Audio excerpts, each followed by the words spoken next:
All right. So you heard some reference. This is not my backyard or my play set, by the way, but just putting it up there to reinforce my point. You've heard me talk about at times that I'm not so mechanically inclined. So when we moved to our new house 7 or 8 years ago, I wanted to have a playground in the backyard for the kids. And I was bound and determined, surely a highly educated man who knows how to use a drill can figure out how to follow the instructions on a Costco play set and put it together. We're having a hard time coordinating schedules with Jackie's dad, who normally helps me with those things because I'm inept. But I was sure I could do this, so I got all the pieces out. I laid them out in our shed out back. It had a workbench. I'd put things together. I'd bring them out to the spot, and I got it to about like halfway done. I'm like, I'm really doing this. I actually can read this. I know what the parts are. I know how to put it together. I can do all of this. Then I got to this point where it said, and it doesn't matter which one it was, beam whatever needs to match up with post whatever to go in hole whatever. And I looked at it, I'm like, there is no way that hole is lining up. I don't know how I'm going to do this.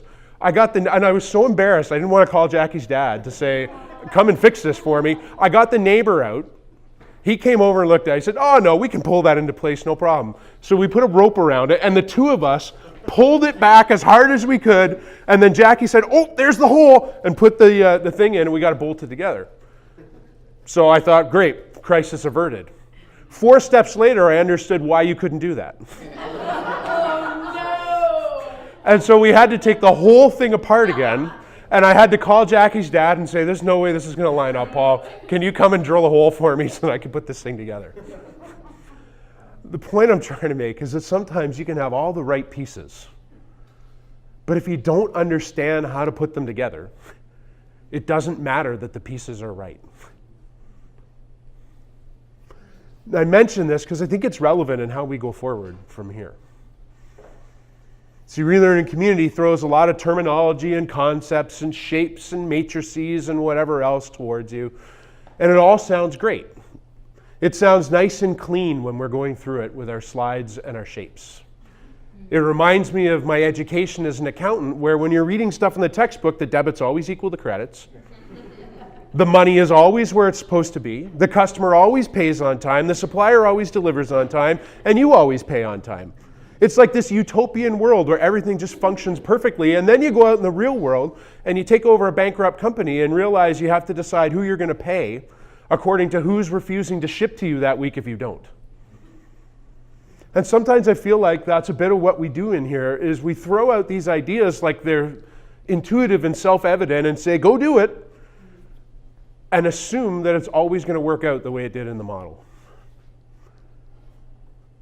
Ultimately, without some idea of how these pieces work with and complement each other, how they fit together, we won't end up building what we're hoping for. And at the end of the day, it's important to remember that despite my struggles and my frustrations with this playset, my stops and my starts and my embarrassment, and ultimately the fact that I had to cry out for help and get someone to come fix my mess, the process may have been messy, but the result was exactly what my kids were looking for. They don't care that Dad had to do that. They don't care that it took a little longer. What they cared about was that they had a play set that they could slide down and swing on, and in Daniel's case, climb on top of and get yelled at to get off of. And so similarly, the process of creating culture change in our homes and in our lives and in our congregations and in our communities is going to be messy. There's going to be lots of fits and starts. There's going to be times where you're taking apart something you just put together and you're maybe frustrated because you spent all the work putting it together and now you have to take it apart. But I want you to hear from me, as someone who's been trying to do this for the last 5 years. That's normal. That's expected. And I think it's as much a part of the process as understanding the shape and everything else that we try to teach and talk about when we're here. Now, after Craig's message this morning, I completely changed the scripture that I decided I was going to use this morning. So bear with me as I somewhat make this up as I go. That's okay. It was good. It was good. Last weekend at Community of Practice, I led the Word time on the Sunday morning. And in our church right now, we'll get into the rhythm that I have in our church right now, but in the rhythm of our church, there was a family that planned and led a communion time in their home a week before our community of practice. And they used the Matthew version of the feeding of the 5,000. Now, I'm almost embarrassed to say, I'm a pastor, I've read scriptures, I'm supposed to understand them and know them, but have you ever had that experience where somebody reads a verse out loud and it isn't you and you didn't prepare for it, and all of a sudden you hear something in that passage that you'd never really noticed before? And you're kind of like, how did I miss that? That's what happened to me when they were doing this.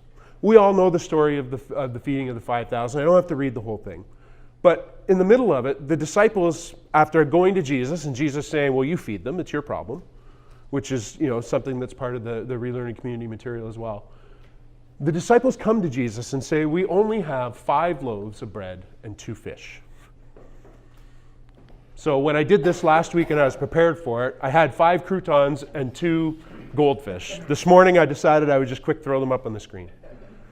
But I want you to understand that the equivalent of what the disciples were being asked to do was like us feeding you at lunchtime today with 5 croutons and 2 goldfish crackers. It seemed impossible. I wouldn't have blamed the little boy who had his 5 loaves and 2 fish if he'd have said, you know what, I am not going to pour everything I have into this. I am not going to give up everything I have when the task I'm contributing them to is impossible. And I think if we're honest with ourselves, I'm hoping I'm not the only one anyway. If I'm honest with myself, this is the way I look at every problem I face in terms of ministry and the church and trying to bring change in my community and my church. I don't have enough. I'm not enough. I can't do enough. I can't offer enough to be the kind of change that we're talking about here. And so I get it when people can't offer everything that they have because it seems like the task in front of them is impossible. But what I noticed that's in the Matthew passage, it's not in the other versions that are in all the other Gospels, is the next verse after this one. Bring them here to me, Jesus said. I don't know how I missed that. I mean, I always had in my head put together, Jesus performed the miracle. The disciples had their part in it. Jesus told them to do something. I get all that. But really, Jesus was performing the miracle. But this verse to me jumped off the page at me as I was following along as his family was reading it. And I all of a sudden put it together and realized God isn't calling me to be something I'm not. What God's asking of me is to give him everything I have and to trust that he'll do with that what needs to be done. That's what this boy did. He handed over everything he had, somehow believing that that was going to make a difference. And so as we walk through some of these tools and how we use them, that's what I want to encourage you in. Don't focus in your planning time on what you're not. Don't focus on what you don't have. And don't get intimidated by the fact that what you think you have doesn't seem like enough to accomplish what you want. That's the point. If the disciples had enough food on hand to feed 5,000 people, then why did they need God? Jesus doesn't ask us to be what we're not and to bring what we don't have. But he does ask us to offer everything we have to him and step back and see what happens. Now, we often use the language of vehicles in Relearning Community. And recently, we have been in the market for a vehicle. We decided that our family of 6 could no longer fit in our 8-foot camping trailer.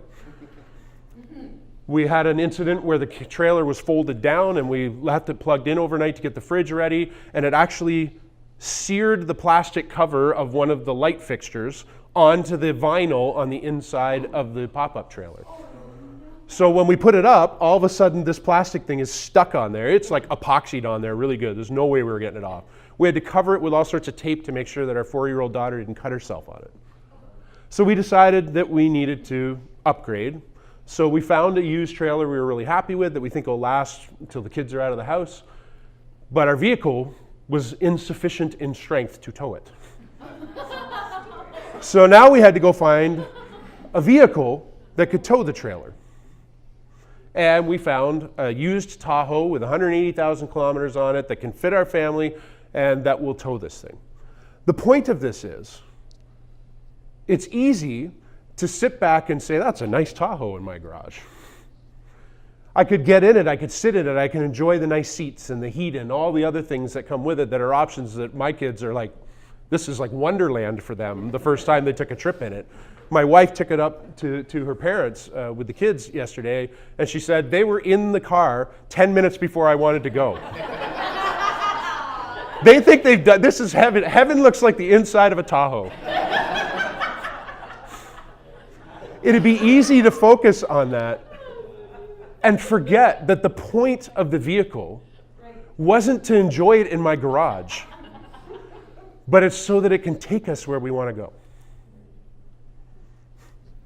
So if we carry through this vehicle destination metaphor as best we can, huddle is like your driver's training manual.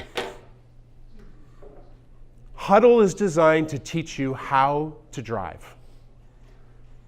It's to work on who you are as a disciple, who you are as a leader. It's to try to give you some idea of how you can replicate that in others. It's to give you an idea of how to run a night like we all experienced last night. It's to develop your sense of up, in, and out, that all three of those relationships are important, and stewarding and leading into all of those areas is important. It's a method of discipleship training. It's specifically trying to form disciples in a certain way in order to be able to replicate themselves into the lives of others. And I'm going to turn it off. Oh, there it goes. How about that? And it's teaching ideas and concepts and shapes. A lot of what goes on in Huddle is about information and then processing it with each other. It's forming leaders for missional communities. Okay? So then missional community is like my Tahoe. Mine isn't that color, and it probably isn't that new either, but it's the vehicle that's designed to drive you there. Huddle teaches you how to get behind the wheel of that vehicle. You invite as many people as you can cram into your vehicle to come along with you. But it's not the destination. Try to picture how disappointed your kids would be if vacation was loading everything up in the vehicle, getting in the car, and then just sitting there and going nowhere. It'd be like, what? The point is, it's easy for us to think, I've got a huddle going, I've arrived. I have a missional community meeting going, I've arrived.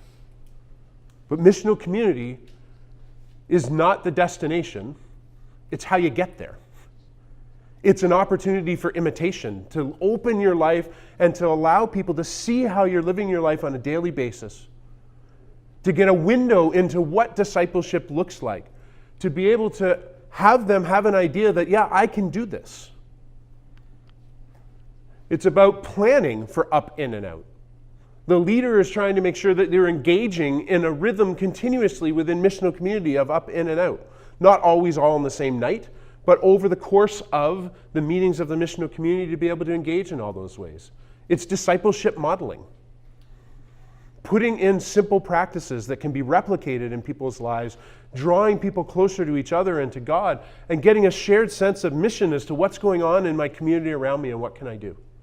Where does God want me involved? It's a purposeful sharing of life. It's going beyond, I like seeing you on Sunday morning for worship, and then I'm going to go about my life and pretend you don't exist for the rest of the week until I really enjoy seeing you again the following Sunday. obviously I'm over-exaggerating this, but in reality, that's the way many of us end up living our lives as part of a church. And it's a living expression of the good news.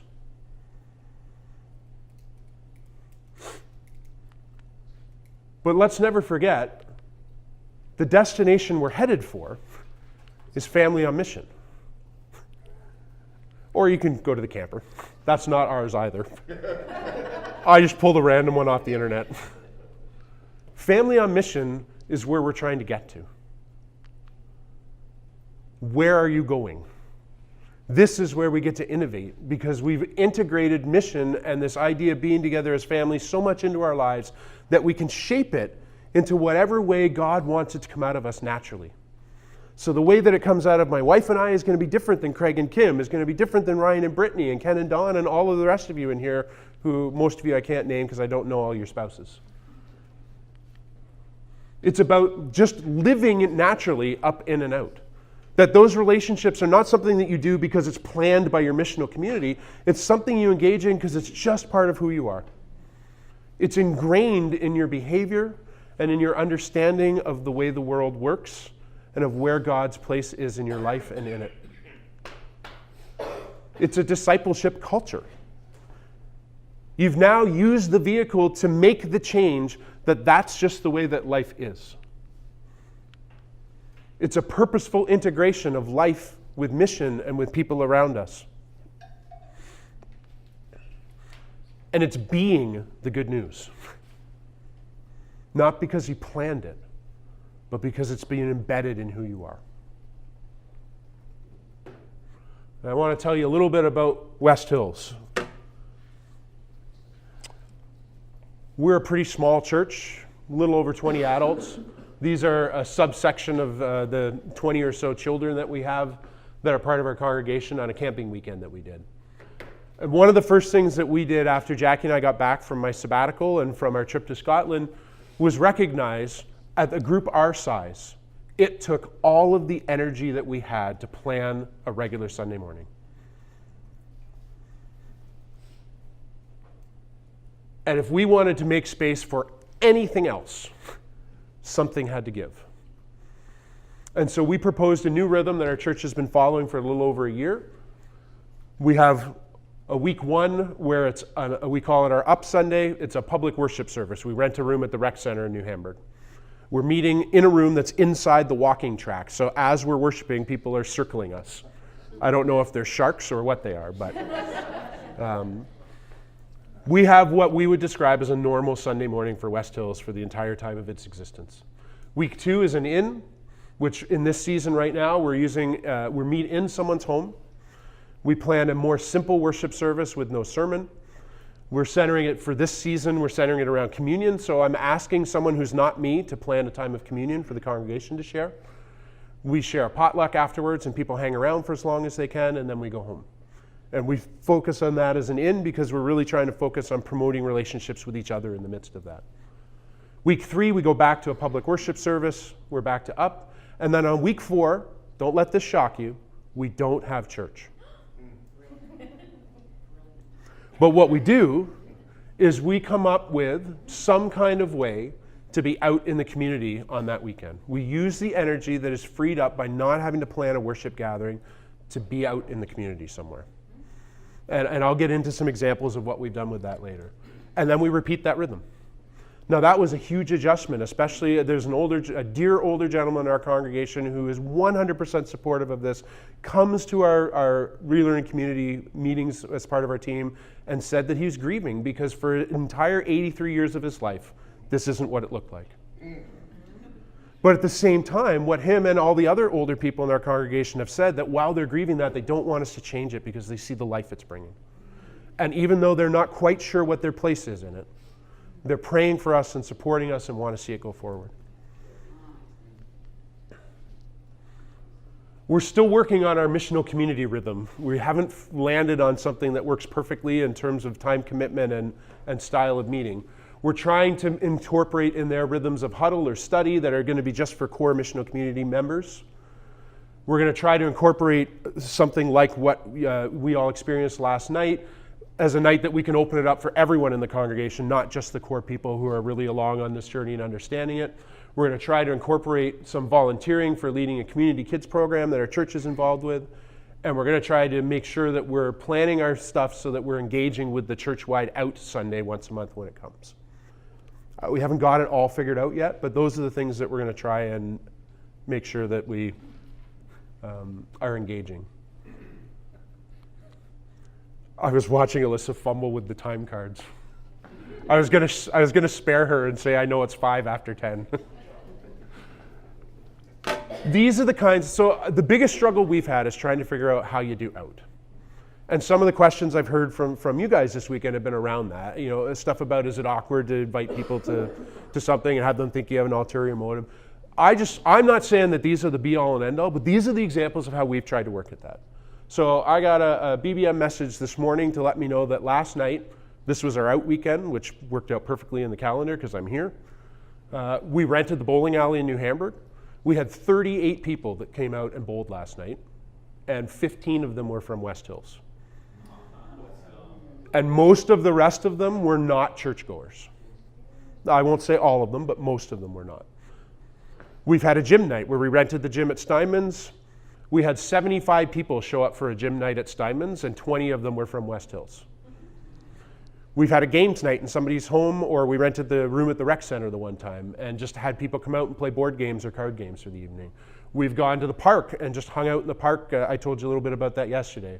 We've had a nature walk in the Schmidt trails in behind the rec center, and one time turned it into a photo scavenger hunt where we gave people a list of a sheet with photos printed out and said, find the trail that this photo was taken on.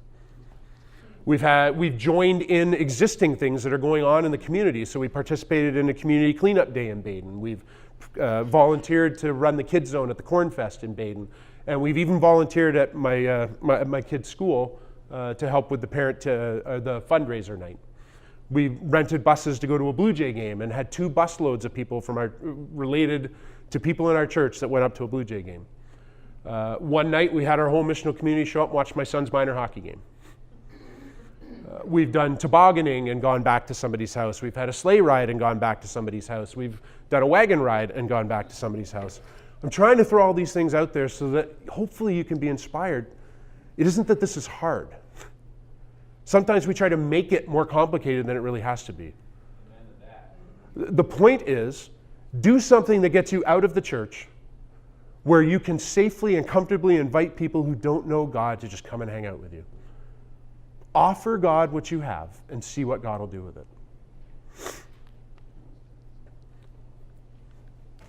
Sometimes our church comes thudding to a halt.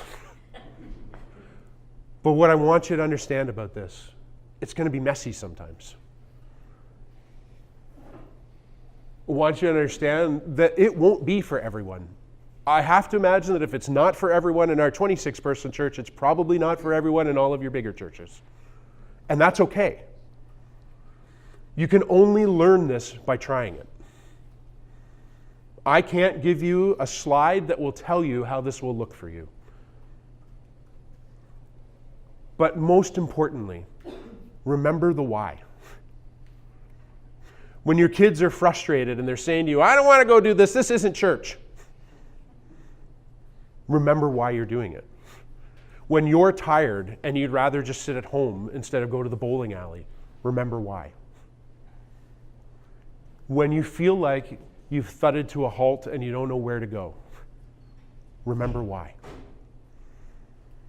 And the why is because God, I think, has transformed the lives of everybody in this room in a way that they would consider to be positive and life-giving.